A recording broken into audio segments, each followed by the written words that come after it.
On the 7th of August, 1941, in the city of Calcutta, a man died.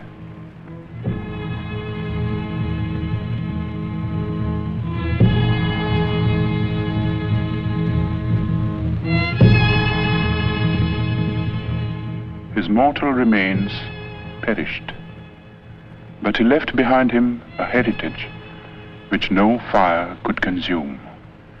It is a heritage of words and music and poetry, of ideas and of ideals, and it has the power to move us, to inspire us, today and in the days to come. We, who owe him so much, salute his memory.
Founded in the year 1690 by an Englishman named Job Charnock, Calcutta, 100 years ago, was a thriving metropolis.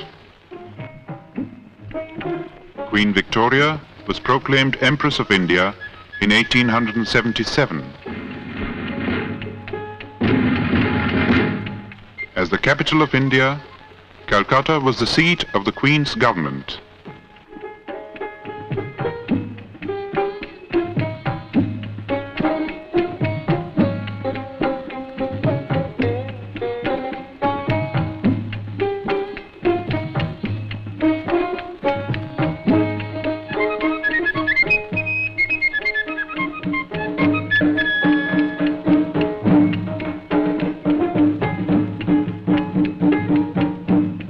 In the northern part of the sprawling city, in the area known as Jorashako in Chitpur, was the family residence of the Tagores. The Tagores had an impressive lineage.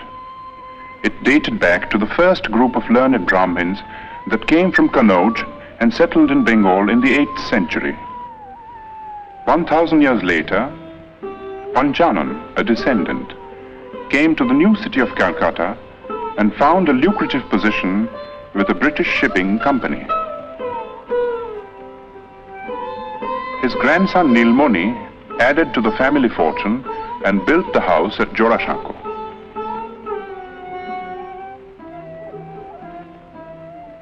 The peak was reached with Nilmoni's grandson, one of the most brilliant and colorful figures of the 19th century. Dwarkanath Tagore combined cultured sophistication with a largeness of heart and a rare degree of business acumen. Coal, sugar, indigo, exports, banking, newspaper. There was no end to his enterprises, and he succeeded in all. If his earnings were fabulous, so were his spendings.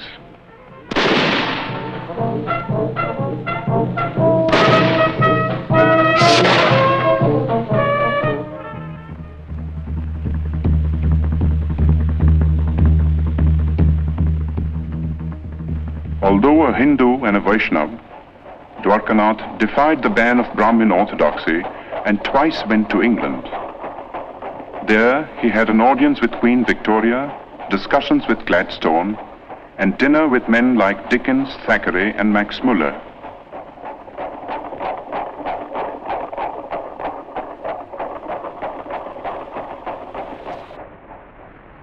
Shortly before his death in England, Dwarkanath had written to his eldest son in Calcutta, reproving him for neglecting the family's business affairs. For some years past, young Debendranath had been developing tendencies which might well have distressed his father. It began in a burning cart. The last rites were being administered to Debendranath's grandmother. Not far away, on the riverbank, sat Debendranath. Like many a rich man's son, he had been leading a wayward life. But tonight, he was overcome by a strange feeling.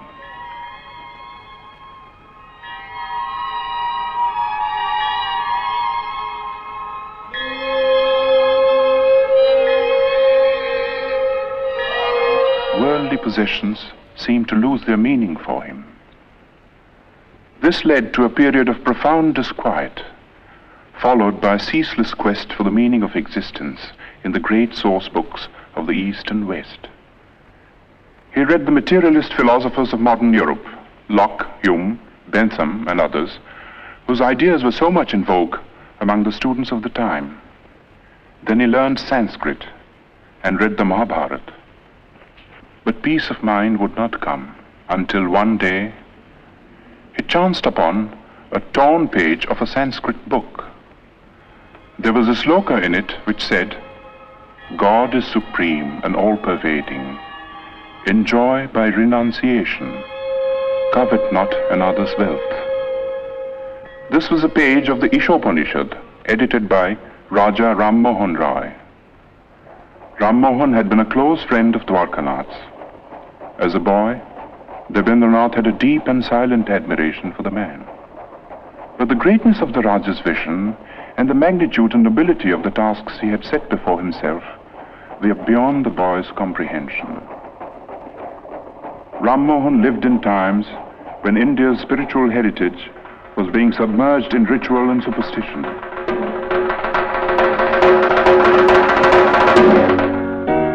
While in the West, a whole new concept of humanity was emerging.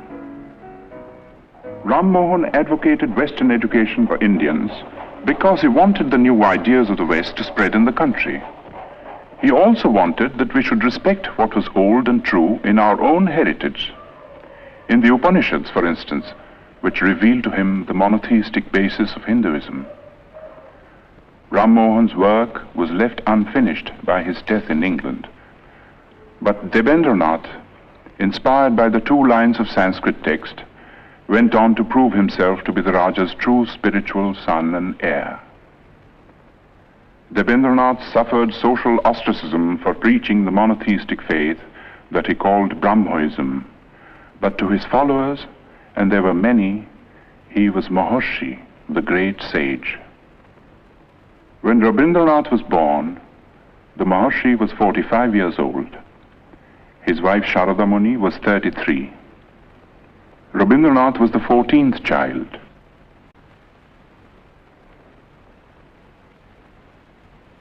The eldest was Dijendranath, poet, philosopher, mathematician. Second son Satyendranath translated the Gita and Meghdut in Bengali verse and became the first Indian member of the Indian Civil Service. The 5th son Jyotirindranath was a born musician, translated Molière and Sanskrit dramas into Bengali, and wrote and staged some of the most popular Bengali plays of his time. Among the daughters was Swarna Kumari, the first woman novelist and the first woman to edit a journal in India. Indeed, it was a household which hummed with artistic activity.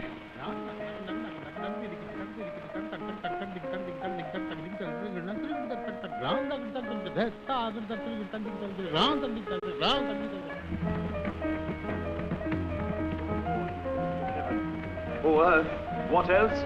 Else shall I couple hell? O fie, hold my heart. And you, my sinews, grow not instant old, but bear me stiffly up.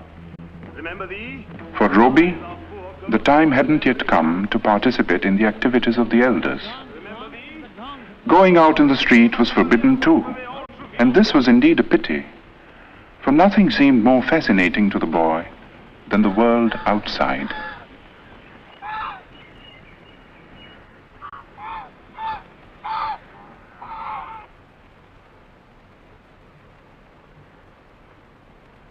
At the age of 7, Robbie was sent to school.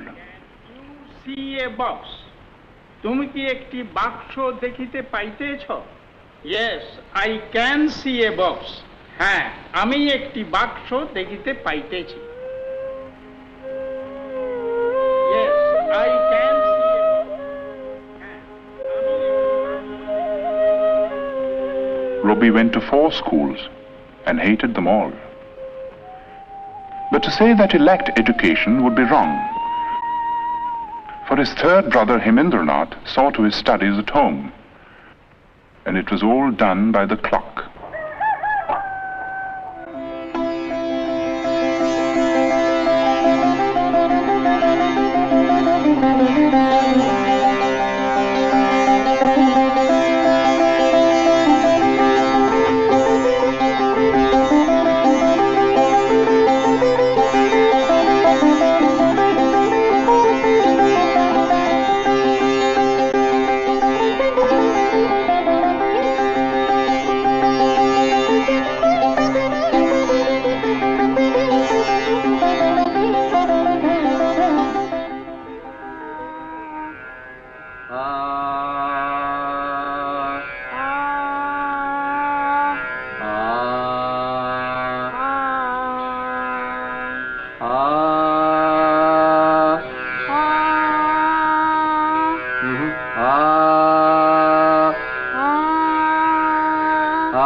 When Robbie was 12, Debendranath went on a trip to North India and took the boy with him.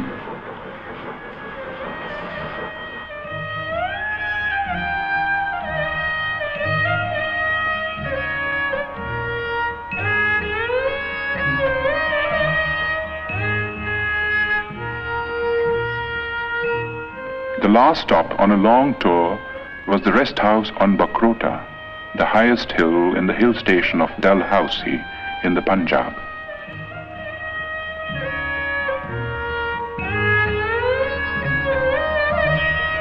Robbie was told by his father to roam about on his own.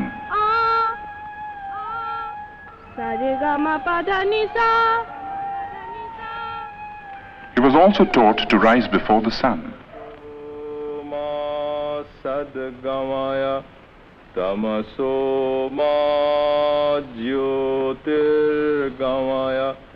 And to handle money and keep accounts.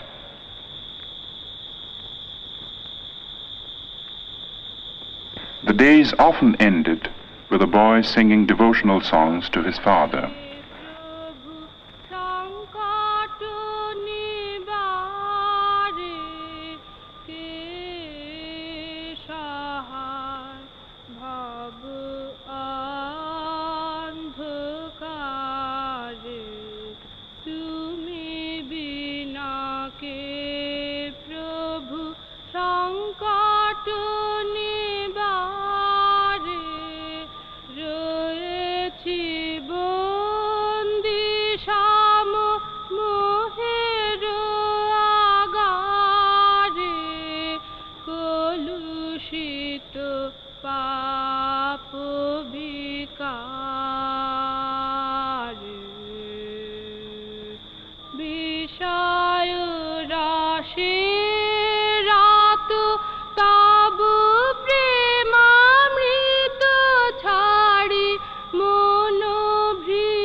Robbie was 13 when his first book of verse, Kobi Kahini, came out. When Robbie was 16, Dijendranath brought out a literary magazine called Bharati, and Robbie found an admirable platform for his literary activities. The essays included pieces on European poets like Dante and Petrarch, whose acquaintance Robbie had made in Ahmedabad, in the library of his elder brother Shotendranath. Satyendranath's wife, Ganadha Nandini, who was staying in England with her 2 children, was a remarkable woman who had been persuaded by her husband to come out of orthodox seclusion. Roby set out for England in the summer of 1878 and joined Ganadha Nandini in Brighton. If the plan was to provide the boy with a proper education, it came to naught, for Roby returned without completing his course of studies at the London University.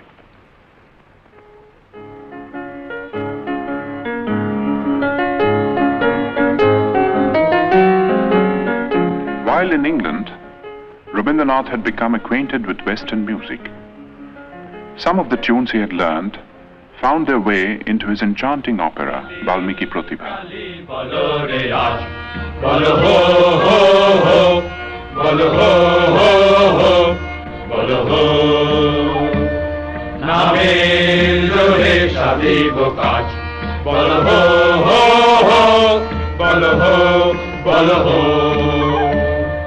ওই ঘোর মতকারে নিত্য রঙ্গ মাঝারে ওই লক্ষ লক্ষ যক্ষ লক্ষ ঘেরি শ্যামারে ওই লাট্ট পাট্ট কেশ অট্ট অট্ট হাসে রে হা হা হা হা হা হা আরে বল রে শ্যামা মায়ের জয় জয় জয় জয় জয় জয় জয় জয় জয় জয় জয় আরে বল রে শ্যামা মায়ের জয় জয় জয়.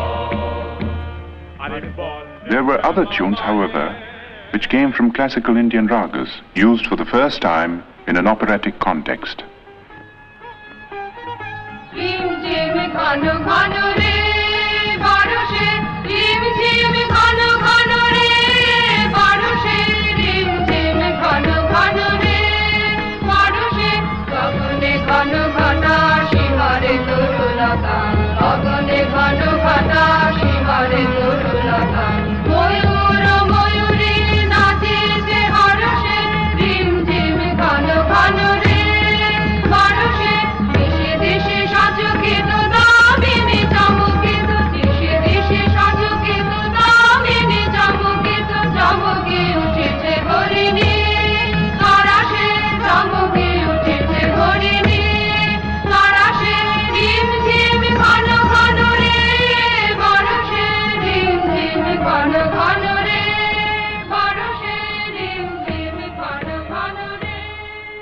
Valmiki Pratibha was staged in the Tagore residence with Rabindranath in the role of the bandit-turned-poet.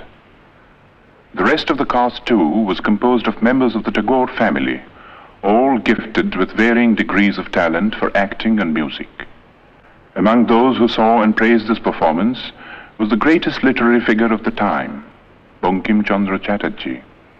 A year later, when Rabindranath's Shanda Sangeet was published, Bankim Chandra personally congratulated the poet and acknowledged his preeminence among the rising writers of the day.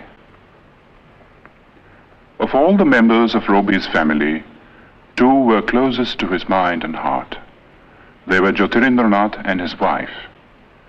Kadambari Devi was 2 years older than Roby. She was his best friend and severest critic. Roby lived with these 2 for a time in a house in Sadar Street in South Calcutta. One morning, a strange experience befell the poet.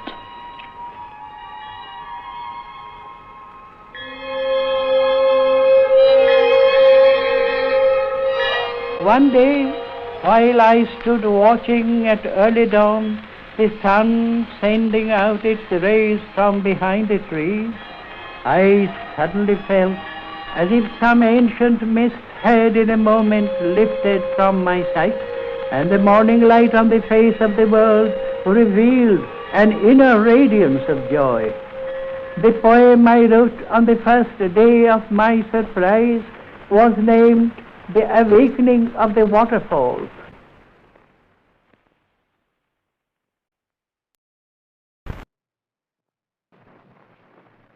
At the age of 22, Rabindranath married Bhavatarini Devi.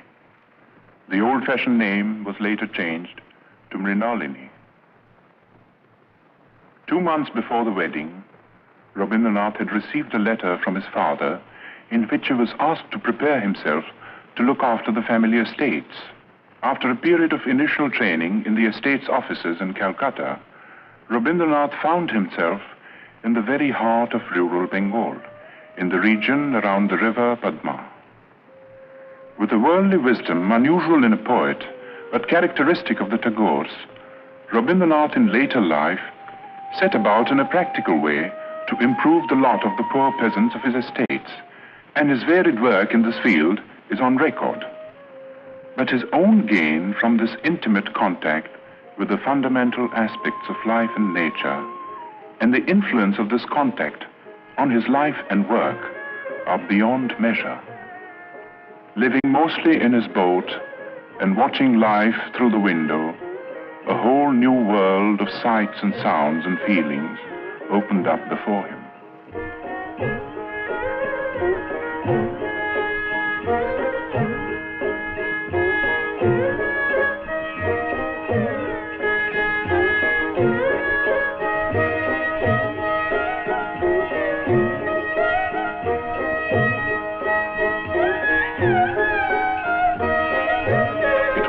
In which the moods of people and the moods of nature were inextricably interwoven. The people found room in a succession of great short stories, and nature in an outpouring of exquisite songs and poems. Dominant was the mood of the rains, exultant and terrible.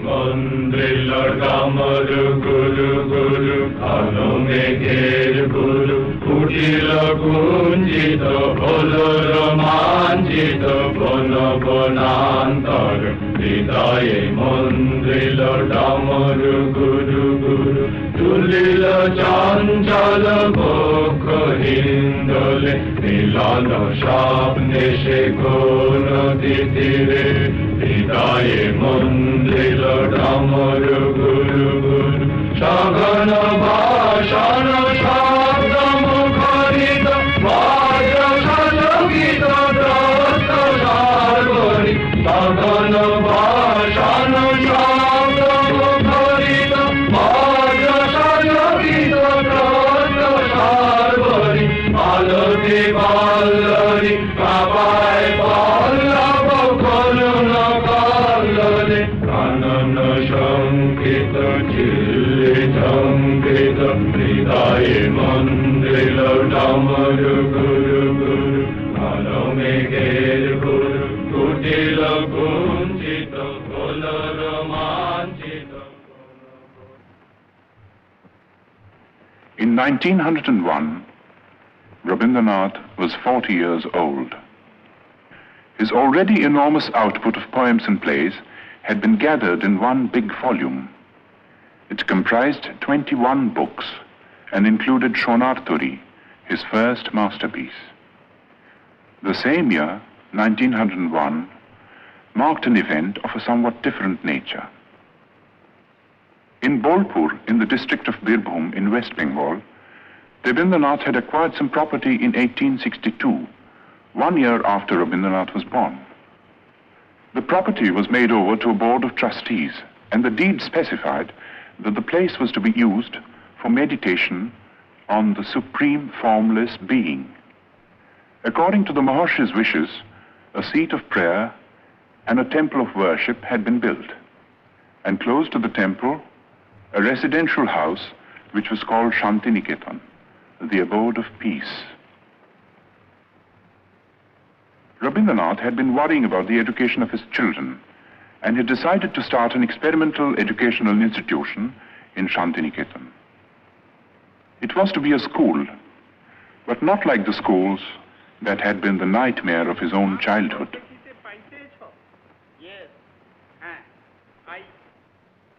It was to be like the forest hermitages of classical India.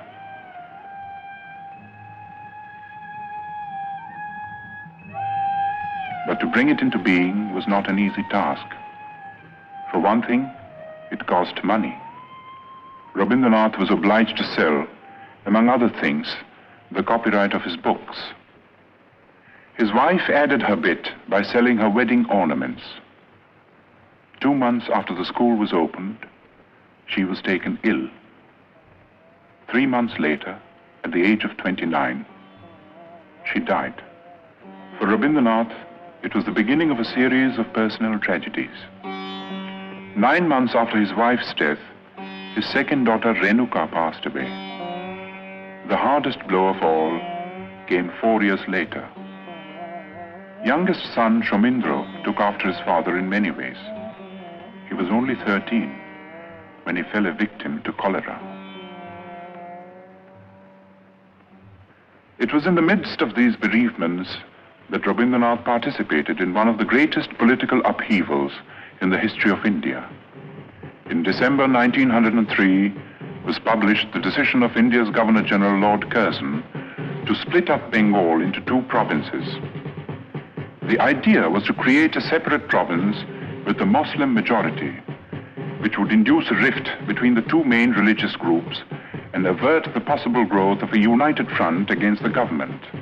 But in proposing the partition, Curzon merely fanned the flame of patriotism that had been smoldering in the minds of certain visionaries all through the period of the Renaissance in Bengal.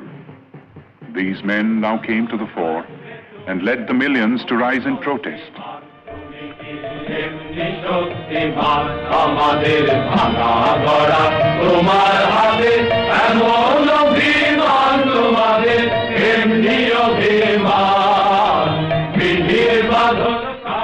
The series of stirring patriotic songs which Rabindranath composed for the occasion were sung in procession in the streets of Calcutta, with the poet himself in the lead.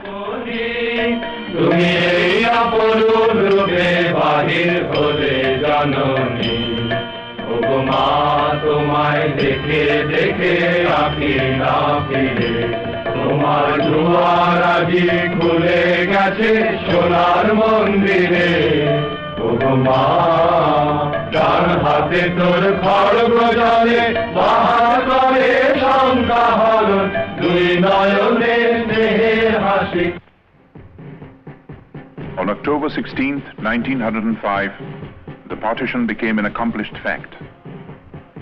In a form of protest that only a poet could conceive, Rabindranath turned the Black Day into a mass festival of Rakhi Bandhan, the tying of the band of friendship.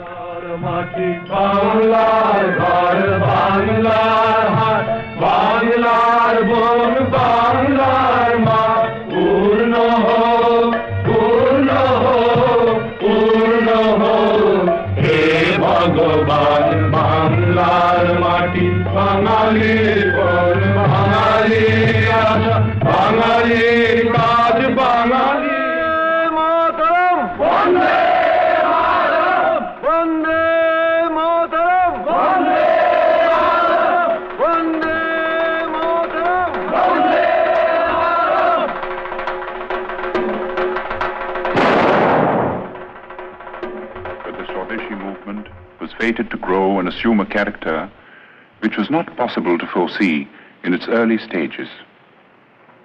While admitting the bravery and patriotism of those who killed or were killed in a reckless bid for freedom, Rabindranath could not condone terrorism. He stated his credo in clear terms. The path of violence was not for India. Good could come only out of constructive work carried out in a spirit of tolerance. He had himself followed up his retirement from the political scene by devoting himself to the work of rural welfare in his estates. And there were other activities too. He was teaching at school, editing journals, and engaging himself in every conceivable form of literary activity. That his own countrymen now regarded him as their leading man of letters was proved by his 50th birthday celebrations in Calcutta. Sponsored by the Bengal Academy of Letters and attended by thousands, it was a unique occasion and the first time that such an ovation had been given a literary man in India. But to the outside world, Rabindranath was still an unknown name. The object of Rabindranath's visit to England in 1912 was to study the educational methods of the West, and also to acquaint the West with his own work at Shantiniketan. He happened to carry with him on this occasion a notebook containing his own English translations of some of his songs, mainly from Gitanjali. He showed these translations to the English painter William Rothenstein, who had met him on an earlier visit to India. Rothenstein was so impressed that he sent a copy of the translation to the well-known Irish poet Yeats. In introducing the poems to a gathering of English writers and intellectuals, Yeats said, "I know of no man in my time who has done anything in the English language to equal these lyrics. Even as I read them in this literal prose translations, they are exquisite in style and thought." Gitanjali was published in England in the same year. There has rarely been another instance of a poet gaining world fame in like manner. The Nobel Prize came in 1913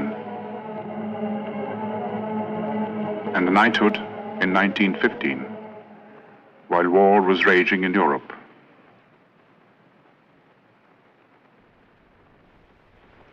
Touring the United States and Japan in 1916, Rabindranath made eloquent appeals for peace.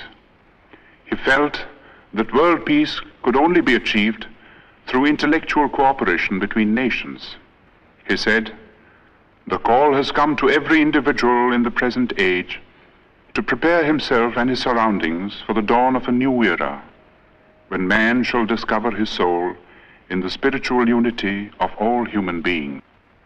Pursuing this noble idea of international cooperation, Rabindranath gave the school at Shantiniketan a new status and a new name, Yatra Vishwam Bhavati Ekaniram, where the world becomes a single nest. This was the motto of the Vishwa Bharati. It was inaugurated on the 24th of December 1918 with the aged philosopher Brajendranath Sheel presiding. Rabindranath made over the entire Nobel Prize money towards the building of this university. While peace had been restored in Europe, in India there was unrest. The Rowlatt Bill, designed to suppress all political movements, dashed India's hopes of gaining the self-government that the British rulers had kept promising through the war years. Dominating the Indian political scene at this time was Mohandas Karamchand Gandhi, who, as a barrister in South Africa, had fought for the rights of the Indians living in that country. As a protest against the Rowlatt Act, Gandhi launched a movement of passive resistance. But the masses misinterpreted the movement, and following a rumor of Gandhi's arrest, violence broke out in many parts of the country. As a result of this, the government started taking repressive measures out of all proportion to the magnitude of the violence.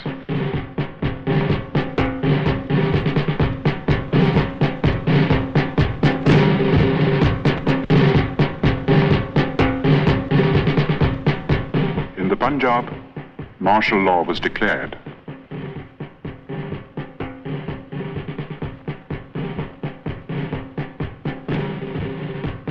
In charge of the troops at Amritsar was Brigadier General Dyer.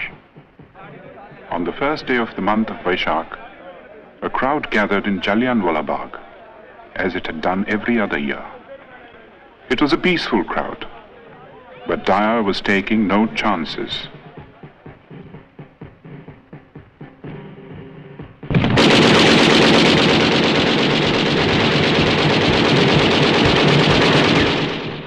News of the Amritsar incident was suppressed by the government, but details filtered through to other parts of the country and even to the abode of peace.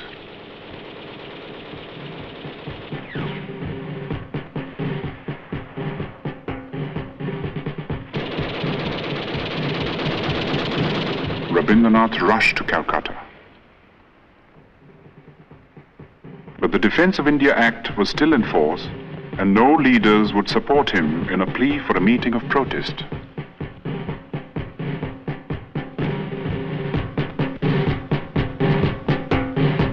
At 4 o'clock in the morning of May the 30th, Rabindranath finished writing a letter.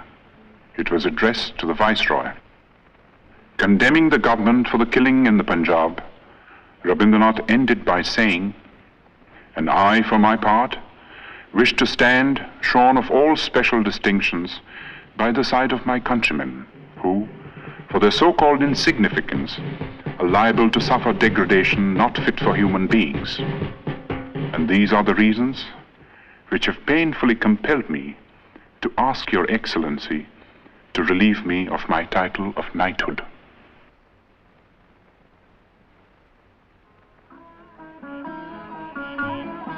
The next 10 years of Rabindranath's life were filled with ceaseless activity.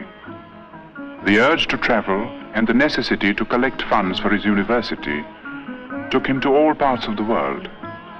And the West, as much as the East, welcomed him with open arms.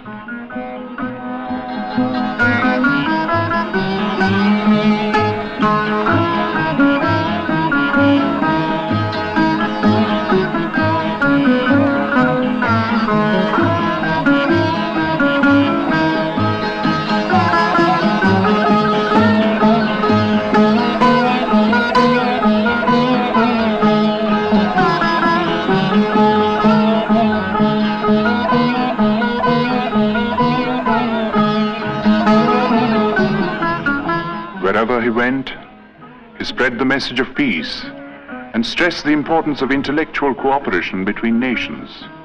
He said, "We ought to know that isolation of life and culture is not a thing of which any nation can be proud. In the human world, giving is exchanging. It is not one-sided." He also said, "I do not put my faith in any new institutions, but in the individuals all over the world who think clearly, feel nobly, and act rightly. They are the channels of moral truth." His great humanist ideas found an echo in the best minds of Europe, and some of them became his close friends.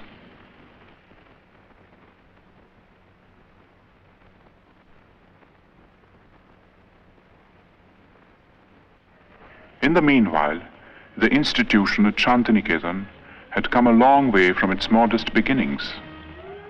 Its scope for studies had greatly increased. There was Kala Bhavan for the study of painting, under masters like Nandulal Bose.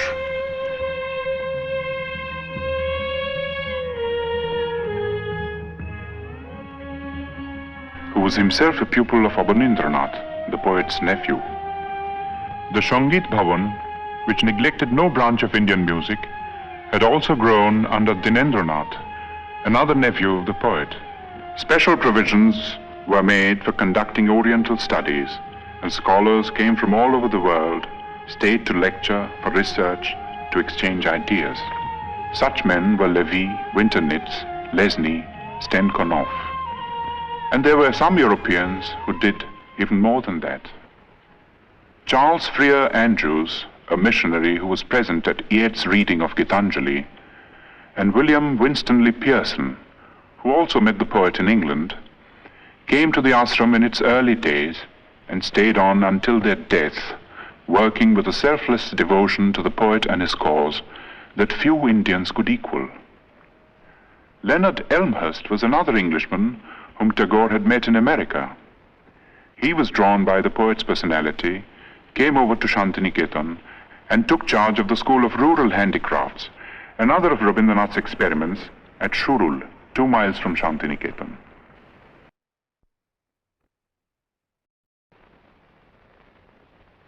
His last European tour began with a visit to Oxford, where he delivered the series of Hibbert lectures, which were later published as The Religion of Man. It was also on this last trip that Rabindranath went to Soviet Russia for the first time.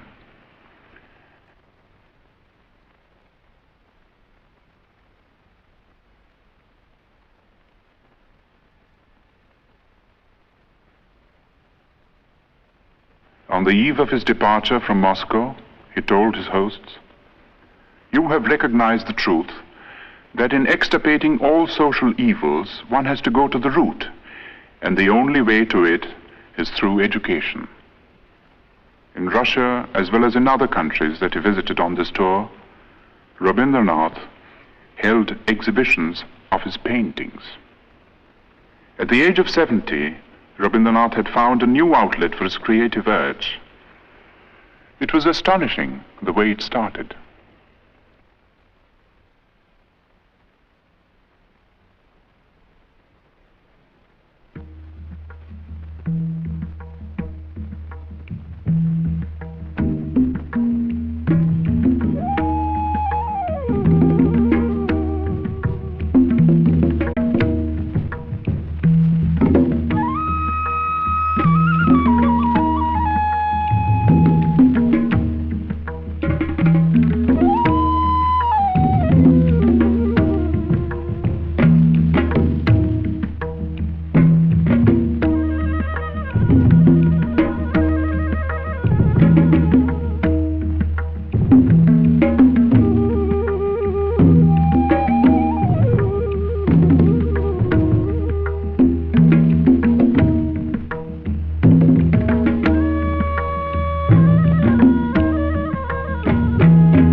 In 1931, the leading citizens of Calcutta united in an appeal to observe the poet's 70th birthday. It was celebrated in a manner that was truly worthy of the occasion.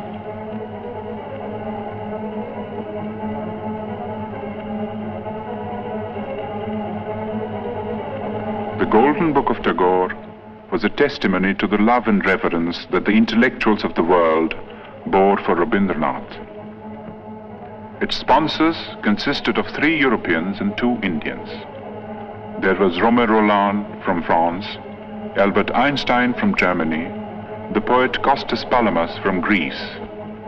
The Indians consisted of the scientist Jagadish Chandra Bose, who had been the poet's closest friend for 40 years.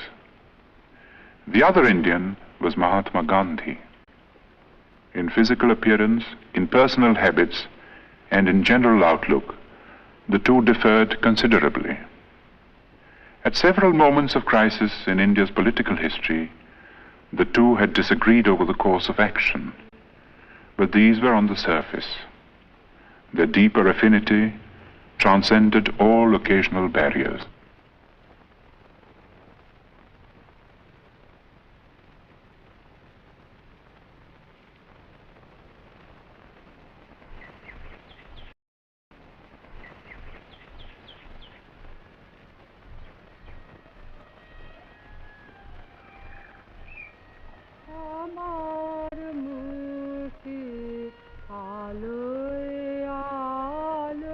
The last years of the poet's life were spent largely in his beloved Shantiniketan.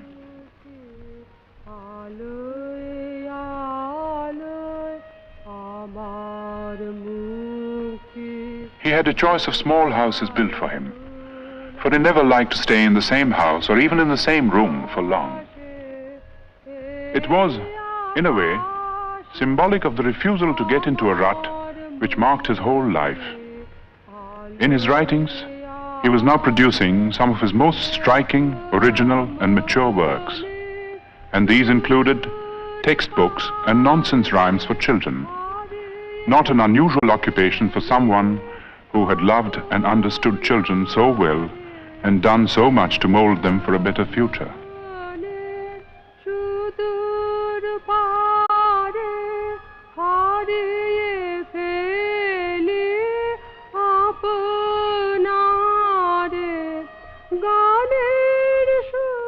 His health was failing, but calls of duty, which he was ever ready to answer, gave him little rest.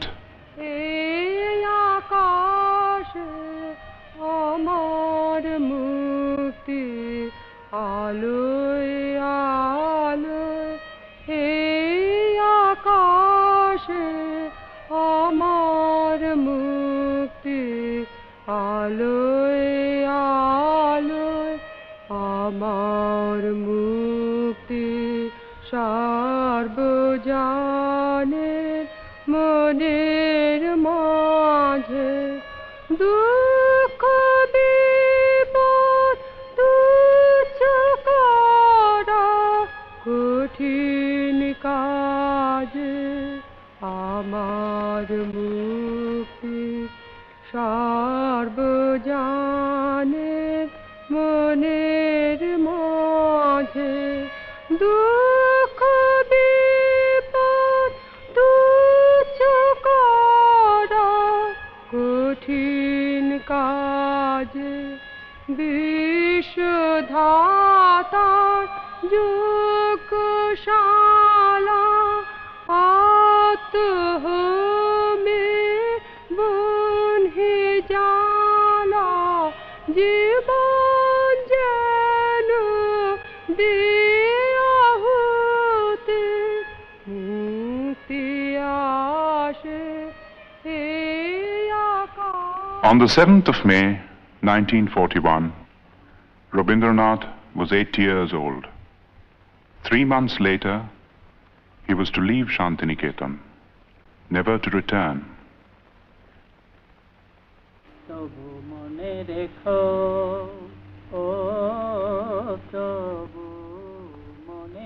He would be taken to his ancestral house in Calcutta, fatally ill. In this house, once upon a time, a boy roamed the corridors.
Rabindranath attended the 80th birthday celebrations in Shantiniketan in spite of his failing health.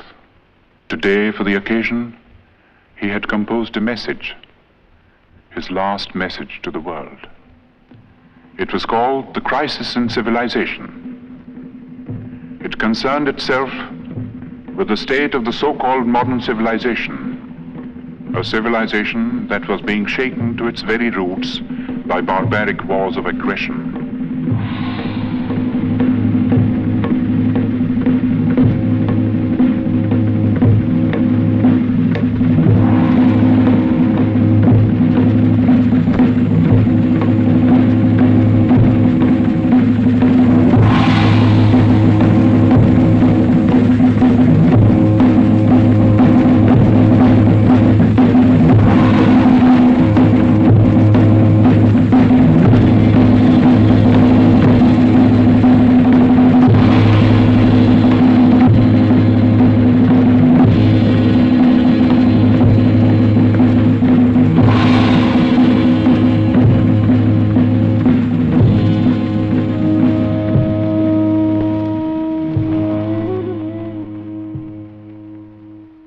In the course of this message, Rabindranath said, I had at one time believed that the springs of civilization would issue out of the heart of Europe.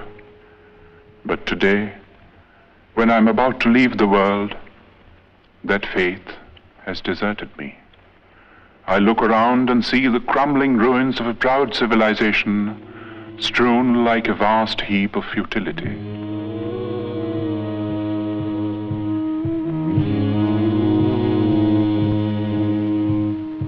And yet, I shall not commit the grievous sin of losing faith in man. I shall look forward to a new dawn, to a new chapter in history when the Holocaust will end and the air will be rendered clean with the spirit of service and sacrifice. Perhaps the dawn will come from this horizon, from the east, where the sun rises. On that day, will unvanquished man retrace his path of conquest, surmounting all barriers to win back his lost human heritage.